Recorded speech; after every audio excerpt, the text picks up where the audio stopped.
नमस्कार दोस्तों, मैं राहुल आप सभी का मंथन में स्वागत करता हूं। आज के इस सेशन में हम लोग झारखंड के साहित्यकार और साहित्य से संबंधित एक महत्वपूर्ण सेशन कवर करने वाले हैं। आज के इस सेशन में हम लोग झारखंड के साहित्य से संबंधित सदानी साहित्य को देखने का प्रयास करेंगे और समझने का प्रयास करेंगे कि झारखंड में सदानी साहित्य का विकास किस प्रकार से हुआ है। साथ ही साथ आज का जो यह सेशन है ये झारखंड लोक सेवा के लिए आयोजित की जाने वाली प्रतियोगी परीक्षा के लिए अत्यंत ही महत्वपूर्ण है और यहाँ से सिलेबस के अकॉर्डिंगली आपसे 5 प्रश्न पूछे जाएंगे। 5 प्रश्न यहाँ से पूछे जाएंगे इस टॉपिक से। इसके अतिरिक्त यदि हम लोग देखें तो झारखंड एसएससी के द्वारा आयोजित की जाने वाली विभिन्न प्रतियोगी परीक्षाओं के लिए भी यह सेशन समान रूप से उपयोगी सिद्ध होगा। तो आज के इस सेशन को हम लोग प्रारंभ करते हैं और सर्वप्रथम हम लोग समझते हैं झारखंड की प्रमुख भाषाएं कौन कौन सी हैं। तो यहाँ पर सर्वप्रथम यदि हम लोग देखें तो झारखंड की भाषाओं को हम लोग 3 वर्गों में विभाजित कर सकते हैं। पहली है आपकी जनजातीय भाषा, दूसरी है सदानी भाषाएं और तीसरी है क्षेत्रीय भाषाएं। यदि हम लोग जनजातीय भाषाओं की बात करें तो जनजातीय भाषाएं उन लोगों के द्वारा बोली जाती है जो झारखंड के जनजाति हैं और वर्तमान समय में यदि हम लोग देखें तो झारखंड में कुल 33 जनजातियां निवास करती हैं और उनके द्वारा विभिन्न प्रकार की भाषाएं और बोलियां बोली जाती हैं। तो उनके द्वारा बोली जाने वाली भाषाओं को हम लोग जनजातीय भाषा के अंतर्गत रखते हैं और जनजातीय भाषाओं का फिर से पुनर्विभाजन 2 भागों में किया गया है। पहला है आपका ऑस्ट्रो एशियाटिक भाषा जिसे हम लोग मुंडा भाषा के रूप में भी जानते हैं। इस भाषा वर्ग के अंतर्गत झारखंड की अधिकांश भाषाएं आती हैं जिसमें आपका संथाली, मुंडारी, खड़िया और हो जनजातियों के द्वारा बोली जाने वाली भाषाएं शामिल होती हैं। वहीं दूसरी भाषा वर्ग की यदि बात करें जनजातीय भाषा के अंतर्गत तो द्रविड़ भाषा है और द्रविड़ भाषा के अंतर्गत हम लोग कुरुख और मालतो भाषाओं को रखते हैं और इन दोनों भाषाओं का जो प्रयोग है झारखंड की प्रमुख जनजाति उरांव कुरुख भाषा का प्रयोग करती है और माल्टो भाषा का जो प्रयोग है यह सौर पहाड़िया और आपका माल पहाड़िया के द्वारा इनका प्रयोग किया जाता है। उल्लेखनीय तथ्य है कि झारखंड में सौर पहाड़िया और माल पहाड़िया का जो निवास स्थान है वह आपका संथाल परगना में माना जाता है। वहीं सदानी भाषाओं की यदि हम लोग बात करें तो सदानी भाषाएं जो है झारखंड के वैसे लोग जो प्राचीन काल से झारखंड में निवास करते हैं परंतु यहाँ उन्हें जनजाति का दर्जा प्रदान नहीं किया गया है तो उनके द्वारा प्रयोग की जाने वाली भाषा को सदानी भाषा कहते हैं और जो प्राचीन काल से गैर जनजातीय लोग झारखंड में निवास करते हैं उन्हें सदान कहा जाता है।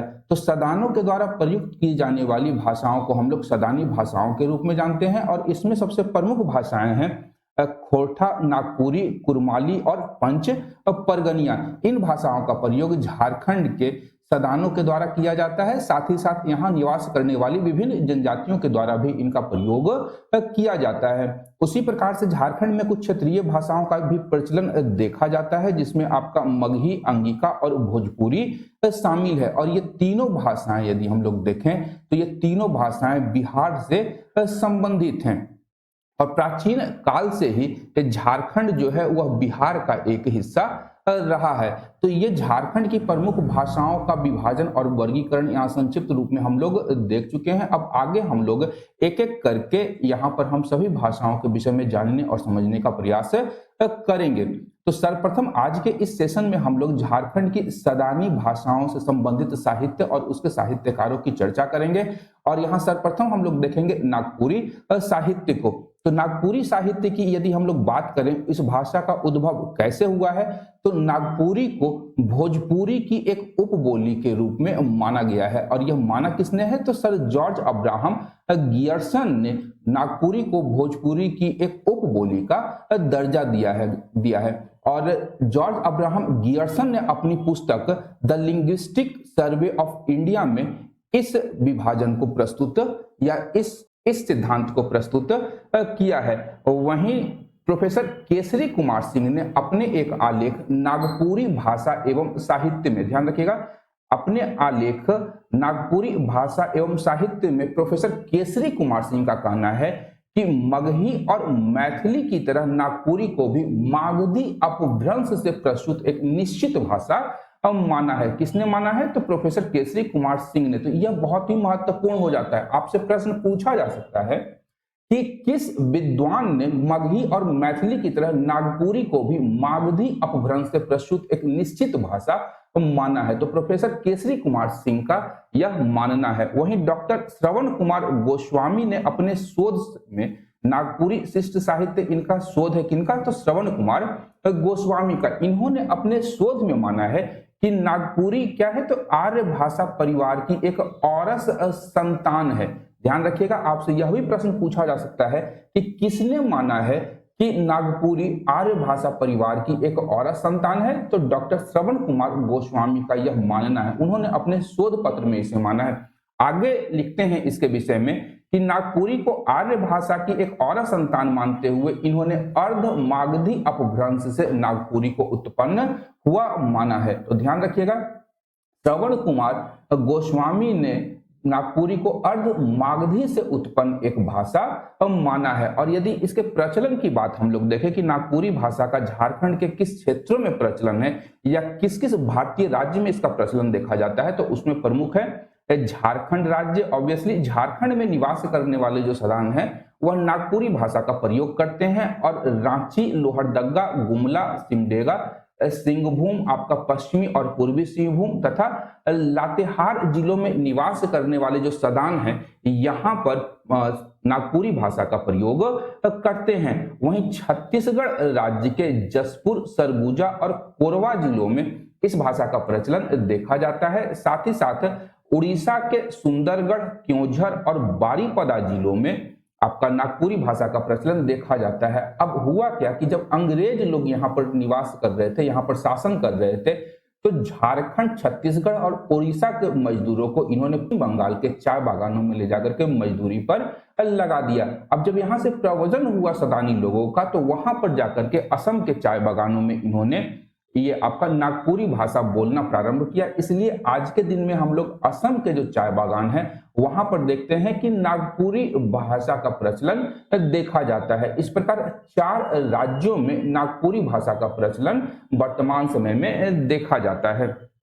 वहीं आगे यदि हम लोग बढ़ते हैं तो नागपुरी लोक साहित्य के जो प्रथम कवि थे वो रघुनाथ निरपति हैं। ये अत्यंत ही महत्वपूर्ण प्रश्न बन जाता है। आपसे प्रश्न पूछा जा सकता है कि नागपुरी के प्रथम कवि कौन थे? तो रघुनाथ नृपति जो थे वो नागपुरी भाषा के प्रथम कवि थे। और इस परंपरा के यानी नागपुरी के जो प्रथम परंपरा के कवि हैं वहां पर कवि कौन कौन से थे? तो रघुनाथ नृपति तो हमारे हो गए। इनके अलावा हनुमान सिंह, बरजूराम, जय गोविंद, भासीराम, महंत घासी और कंचन को नागपुरी के प्रथम परंपरा का कवि माना गया है। इन्होंने सगुण भक्ति धारा के साथ साथ निर्गुण भक्ति धारा का भी रचना किया है। इसमें गीतों और कविताओं का रचना इन्होंने किया है।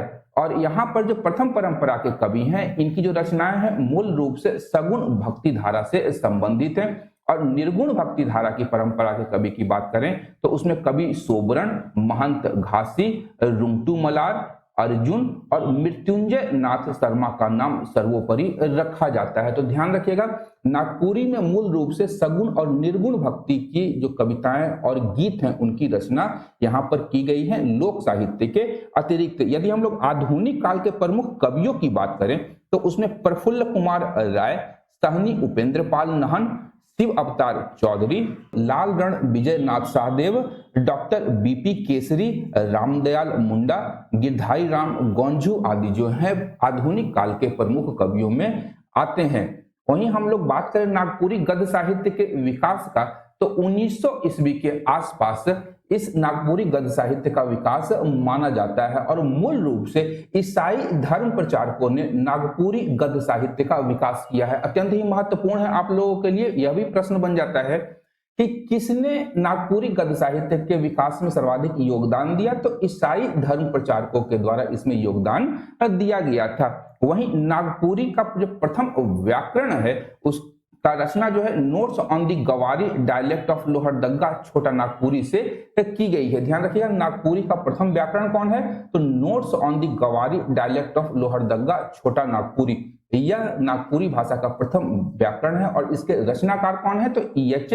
विटली। E.H. विटली ने 1896 ईस्वी में इस रचना को लिखा था और यहीं से नागपुरी गद्य साहित्य का विकास माना जाता है। तो यह भी अत्यंत ही महत्वपूर्ण है। आपसे पूछा जा सकता है कि नागपुरी गद्य साहित्य का विकास किस रचना से हुआ है। तो नोट्स ऑन द गवारी डायलेक्ट ऑफ लोहरदग्गा और छोटा नागपुर से नागपुरी गद्य साहित्य का विकास हुआ था, जिसके रचनाकार E.H. विटली हैं। आगे हम लोग बढ़ते हैं और नागपुरी साहित्य की जो प्रमुख रचनाएं हैं उसे यहाँ पर एक क्रम में हम लोग देख सकते हैं। यहाँ ध्यान रखिएगा कि ये जो सारे रचनाएं हैं वो प्राचीन काल में रची गई है, जिसमें नाग वंशावली सर्वप्रथम महत्वपूर्ण है, जिसकी रचनाकार बेनी राम महता है। बेनी राम महता ने नाग वंशावली की रचना की थी। वहीं नागपुरी फाग शतक, लाल रंजना, दुर्गा सप्तशती, नाग वंशावली और झूमर की जो रचना है वह घासी राम के द्वारा की गई थी। ये भी ध्यान रखना है हम लोगों को कि घासी राम की प्रमुख रचनाएं क्या हैं। तो ये सारी रचनाएं घासी राम के द्वारा रची गई हैं। वहीं कंचन ने सुदामा चरित्र, कृष्ण चरित्र, महाभारत, लंका कांड और उषा हरण जैसी रचनाओं की रचना की है। और दिग्पाल राम देवघरिया, इन्होंने नल चरित्र और कोराम्बे उपाख्यान जैसी रचनाओं की रचना की थी। साथ ही धनीराम बख्शी, E.H. विटली और कोनराड बुकाउट, ध्यान रखिएगा कोनराड बुकाउट ने यहाँ पर grammar of the Nagpuria Sadani language की रचना की थी। आप लोग इसका स्क्रीनशॉट रख सकते हैं और यहाँ से एक आध प्रश्न आपसे पूछा जा सकता है। और इसके पश्चात अन्य रचनाओं की बात करें तो बीपी केसरी सर की जो रचना है वह है नेरुआ लोटा उर्फ सांस्कृतिक अवधारणा। यह निबंध है और इसकी रचना बीपी केसरी सर के द्वारा की गई है। वहीं ठाकुर विश्वनाथ शाही लघु नाटक है और कांटी एक कहानी संग्रह की रचना बीपी केसरी के द्वारा की गई थी। इसके अतिरिक्त डॉक्टर श्रवण कुमार गोस्वामी ने सेवा और नौकरी, जो कि एक एकांकी नाटक है, और तेतर की छां की रचना डॉक्टर श्रवण कुमार गोस्वामी के द्वारा की गई है। वहीं गिरधारी राम गौंझू की एक महत्वपूर्ण कृति है मरांग गोमके जयपाल सिंह। ये ध्यान रखिएगा अत्यंत ही महत्वपूर्ण है। ये आपसे पूछा जा सकता है कि मरांग गोमके जयपाल सिंह किसकी रचना है। तो गिरधारी राम गौंझू सर की रचना है। साथ ही गिरधारी राम गौंझू सर ने महाराजा मदरा मुंडा की भी रचना की है, जो नागवंशी शासन के दूसरे शासक थे। ध्यान रखिएगा झारखंड में जब नागवंश की स्थापना होती है तो दूसरे शासक मदरा मुंडा थे। वहीं प्रफुल्ल कुमार राय जो है, इनका सोनझैर कहानी संग्रह है। नईमुद्दीन मिर्दाहा की रचना मैजूर पाइंक है। याद रखिएगा मैजूर आपका मोर होता है, मोर पंख नईमुद्दीन मिर्दाहा की प्रमुख रचना है। और यह प्रश्न पूछा गया है, मैजूर पाइंक जो है, आपसे यह प्रश्न झारखंड में पूछा गया है। बड़ाइक ईश्वरी प्रसाद सिंह काका कर कहनी और काली कुमार सुमन की प्रमुख रचना खंखड़ी रूंगटा है। तो ये ध्यान रखिएगा ये सारी जो रचनाएं हैं नागपुरी साहित्य की प्रमुख रचनाएं हैं और यहाँ से आपसे सवाल पूछे जा सकते हैं। आप लोग इसका भी एक स्क्रीनशॉट रख सकते हैं ताकि आप लोगों को आगे बढ़ने में आसानी हो। अब आगे हम लोग जैसे ही बढ़ेंगे तो अगला है हमारा खोरठा साहित्य। और सर्वप्रथम हम लोग यहाँ समझने का प्रयास करेंगे कि खोरठा साहित्य या खोरठा भाषा का जो उद्भव हुआ है वह किससे माना गया है।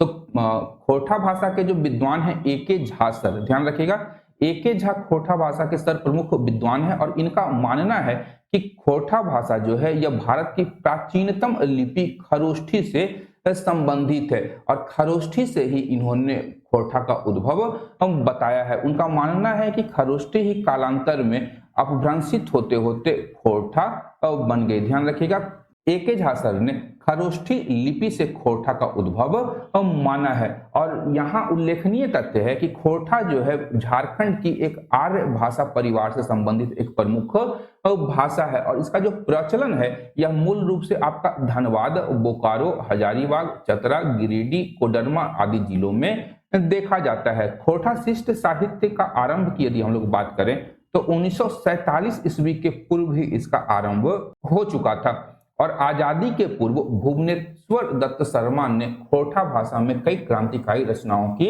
रचना की थी और स्वतंत्रता आंदोलन में लोगों को जोड़ने का प्रयास किया था।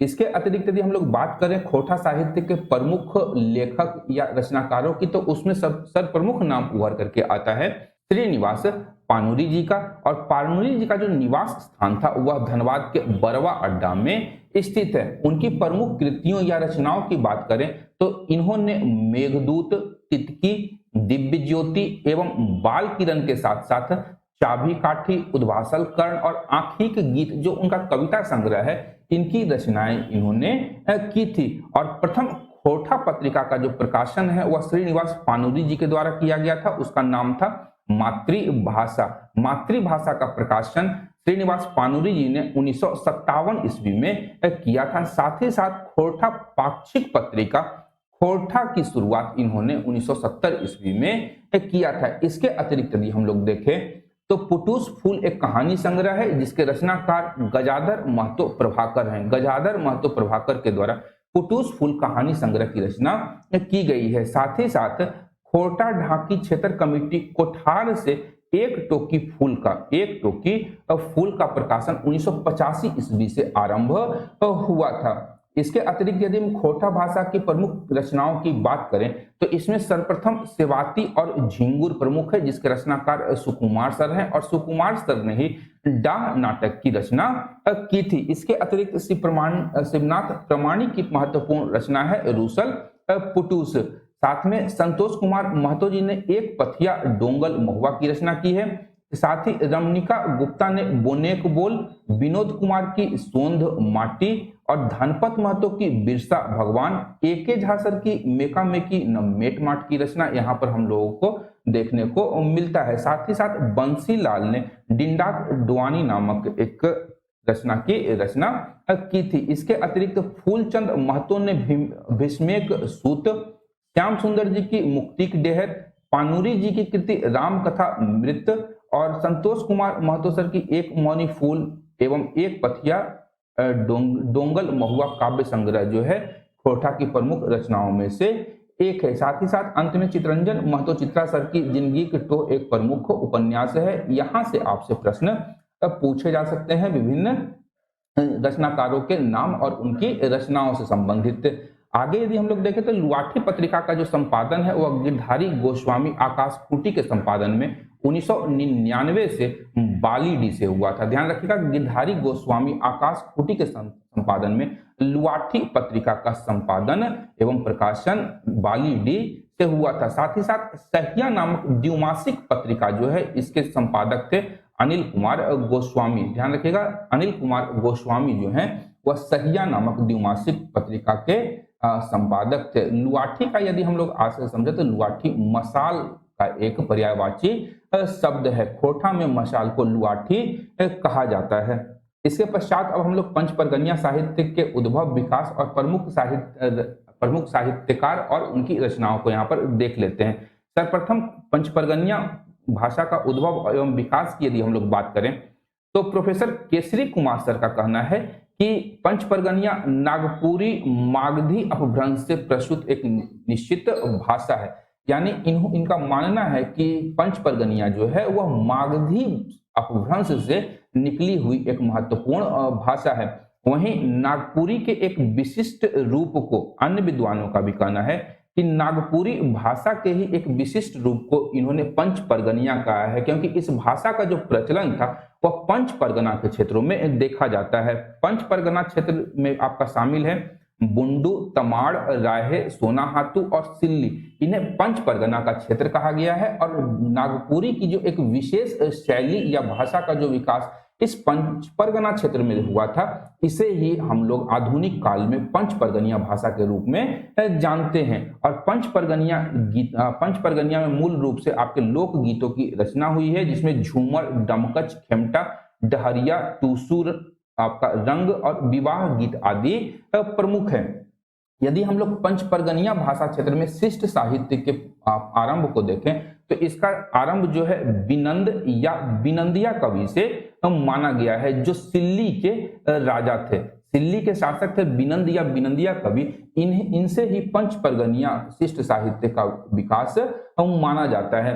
और बिनंदिया के झूमरों का जो संकलन है वह छोटा नागपुर ताल मंजरी में किया गया है। अत्यंत ही महत्वपूर्ण है। आपसे प्रश्न यह भी पूछा जा सकता है कि बिनंदिया या बिनंद के झूमरों का संकलन कहाँ किया गया है, तो छोटा नागपुर ताल मंजरी में इसकी रचना की गई है। और छोटा नागपुर ताल मंजरी के जो रचनाकार हैं वह उपेंद्र नाथ सिंह है। उपेंद्र नाथ सिंह ने बिनंदिया के झूमरों का संकलन छोटा नागपुर ताल मंजरी में किया है। वहीं पंच परगनिया भाषा के दूसरे महत्वपूर्ण कवियों की बात करें तो इसमें गौरांगिया या गौरांग सिंह या इन्हें गौर चांद के नाम से भी जाना जाता है और इनके गीतों के ऊपर बंगला भाव एवं भाषा का प्रभाव हमें दिखाई देता है। यह भी अत्यंत ही महत्वपूर्ण है कि प्रश्न बनता है कि किस कवि के गीतों में बंगला भाव एवं भाषा का प्रभाव दिखाई देता है, तो आपका गौरांगिया या गौरांग सिंह या गौर चांद के गीतों पर हमें बांग्ला भाव एवं भाषा का प्रभाव दिखाई देता है।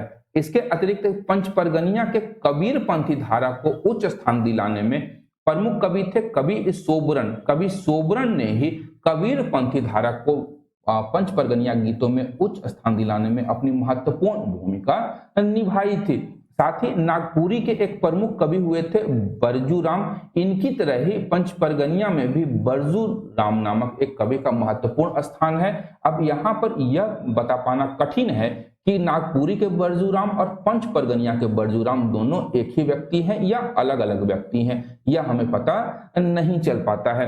वहीं पांचवें कवि की बात करें हम लोग पंच परगनिया के, तो दीन या दीना इनका नाम था और इनका निवास स्थान था बाघमंडी थाना जिला पुरुलिया। वर्तमान पश्चिम बंगाल के पुरुलिया के बाघमंडी थाना में दीन या दीना नाम के पांचवें कवि थे जो कि पंच परगनिया के महत्वपूर्ण कवि थे। इसके पश्चात हम लोग कुरमाली साहित्य की बात करें तो कुरमाली साहित्य का उद्भव जो है वह मागधी अपभ्रंश से माना गया है। यह भी अत्यंत ही महत्वपूर्ण है कि कुरमाली साहित्य का उद्भव मागधी अपभ्रंश से माना गया है और इस कुरमाली भाषा का जो विस्तार था वह पंच परगना क्षेत्र के अतिरिक्त संथाल परगना, बोकारो, धनबाद, दक्षिणी गिरिडीह, दक्षिणी हजारीबाग आदि क्षेत्रों में देखा जाता है। साथ ही यदि हम लोग देखें कि कुरमाली लोक साहित्य के रूप, तो यहाँ पर मूल रूप से हमें दो रूप दिखाई देते हैं, एक गद्य रूप और दूसरा पद्य रूप में। और गद्य साहित्य की बात करें तो इसमें लोक कथा, मुहावरा, लोकोक्तियां और पहेलियां आदि शामिल की जाती हैं। वहीं पद्य गीतों की बात करें तो इसमें लोकगीत और उसके विविध रूप हमें दिखाई देते हैं। कुरमाली लोकगीत जो होते हैं वह अधिकतर प्रश्नोत्तर रूप में होते हैं। अत्यंत ही महत्वपूर्ण प्रश्न बनता है। ये प्रश्न पूछा जा सकता है कि किस भाषा के लोकगीत जो हैं वो अधिकतर प्रश्नोत्तर रूप में बनते हैं, तो कुरमाली लोक साहित्य के जो गीत हैं वह प्रश्नोत्तर रूप में बनते हैं और साथ ही साथ ये जो है साहित्यिक छंद विधान से मुक्त होते हैं। कुरमाली लोकगीत साहित्यिक छंद विधान से बिल्कुल मुक्त होते हैं, यानी साहित्यिक छंद विधान के नियम कुरमाली भाषा के लोकगीतों के ऊपर लागू नहीं होते हैं। इसके अतिरिक्त कुरमाली लोकगीत में के प्रमुख रूप क्या क्या हैं, तो उधवा गीत, ढप गीत, डमकच, नटुआ, डैंड धारा, जावा करम, डाबका, वंदना और कुंवारी आदि कुरमाली लोकगीत के प्रमुख रूप हैं। साथ ही कुरमाली क्षेत्र के प्रमुख लोकनाट्य कौन कौन से हैं, तो छऊ नृत्य, नटुआ नृत्य, डमकच और मछानी को कुरमाली क्षेत्र के प्रमुख लोक नाट्य के रूप में जाना जाता है। यहाँ सभी प्रश्न बन सकते हैं तो इसे भी ध्यान रखने का प्रयास कीजिएगा। साथ ही जाति की भाषा लोकगीतों में कुरमाली संस्कृति, रीति रिवाज, विचारधारा, चिंतन पद्धति, कृषक जीवन, धर्म विश्वास, आनंद, वेदना तथा दार्शनिक भाव की अभिव्यक्ति दिखाई देती है। यहाँ एक शब्द मैंने छोड़ दिया है, कुर्मी जाति। ध्यान रखिएगा कि कुर्मी जाति मूल रूप से आपका बिहार में पाई जाती है और ये मूल रूप से कृषक जाति के रूप में वहां पर इन्हें जाना जाता है। और कुर्मी जाति की भाषा के लोकगीतों में कुरमाली संस्कृति, रीति रिवाज, विचारधारा, चिंतन पद्धति, कृषक जीवन, धर्म विश्वास, आनंद, वेदना और शारीरिक भाव की अभिव्यक्ति हमें दिखाई देती है। साथ ही यदि हम लोग बात करें कुरमाली साहित्य के शिष्ट साहित्य का विकास या आरंभ, तो इसे मध्यकाल से माना जाता है। कुरमाली शिष्ट साहित्य का विकास मध्यकाल से माना गया है और यहाँ पर जो प्रमुख रचना का जो प्रकाशन हुआ था वह 14वीं सदी के आसपास हुआ है और वहां पर चंडीदास की एक रचना है करमालिक घंघर। करमालिक घंघर से ही कुरमाली शिष्ट साहित्य का आरंभ माना गया है। इसके पश्चात यदि हम लोग देखें तो 18वीं सदी में ईसाई पादरी बेसहॉल मार्क ने कुरमाली भाषा की महान पुस्तक का प्रकाशन किया था। और कुरमाली भाषा के सूर की संज्ञा हम लोग कवि बिनंद सिंह गौरांगिया को देते हैं। ध्यान रखिए, कवि बिनंद सिंह गौरांगिया को कुरमाली के सूर की संज्ञा दी जाती है। बिनंद सिंह गौरांगिया के जो गीतों का संकलन है वह आदि झूमर संगीत नामक पुस्तक में किया गया है। वहीं हम लोग बात करें 18वीं और 19वीं सदी के कुरमाली भाषा के प्रमुख कवियों की, तो उसमें बरजूराम तांती, भवप्रीतानंद ओझा, दीनानाथ राय, शिरोमणि रामकृष्ण, माली प्रमाणी पीताम्बर, कृष्णचंद्र राउत, वृंदावन मूर्ख, अजमैत जुलाहा के नाम यहाँ पर लिए जा सकते हैं। और आरंभिक काल के कवियों की बात करें जो कि 20वीं सदी के हैं, तो उसमें आपका कमला झरिया, चैतन्य कर्मकार, विपिन बिहारी मुखी, बरजूराम, भोलानाथ, काली शंकर बोधा, सृष्टिधर और महिपाल आदि का नाम उल्लेखनीय है। और प्रमुख रचनाओं की बात यदि हम लोग करें तो खुदीराम महतो ने कुरमाली भाषा तत्व, देवकीनंदन प्रसाद की निगरे आंखी जल आंखी पाते, राजा उपेंद्र नाथ सिंह देव की आदि झूमर संगीत, बुधु महतो की करम गीत, निरंजन महतो की नेठापाला, राजेंद्र प्रसाद महतो की कपिला मंगल, रामेश्वर महतो की झूमर संगीत एवं पाला संगीत, डॉक्टर नंद किशोर सिंह की परथे चलक लेहा नमस्कार और सृष्टिधर सिंह कटियार की भात भगवान मानभूमेक घघौरा साधन संगीत आदि प्रमुख हैं। तो कुरमाली भाषा की ये कुछ प्रमुख रचनाएं हैं जिसके स्क्रीनशॉट आप लेकर रख सकते हैं, यहाँ से प्रश्न पूछे जा सकते हैं। तो सदानी साहित्य के अंतर्गत कुरमाली आपका खोरठा, नागपुरी और पंच परगनिया साहित्य का उद्भव और विकास से संबंधित जो सेशन था यहीं पर समाप्त होता है। आशा करता हूं कि आज के सेशन से भी आप लोगों को उपयोगी और लाभदायक जानकारी प्राप्त हुई होगी। यदि आप लोग जेपीएससी की तैयारी कर रहे हैं तो उसके लिए मैंने काफी सारे वीडियोस पूर्व में बनाए हुए हैं जो कि डिटेल्ड वे में आप लोगों को जेपीएससी के एग्जाम में काफी लाभदायक सिद्ध होंगे। तो आज का सेशन यहीं पे समाप्त होता है। अंत तक देखने के लिए धन्यवाद। देखते रहिए मंथन, क्योंकि मैं इस प्रकार के वीडियोस लाता रहता हूँ। Thank you.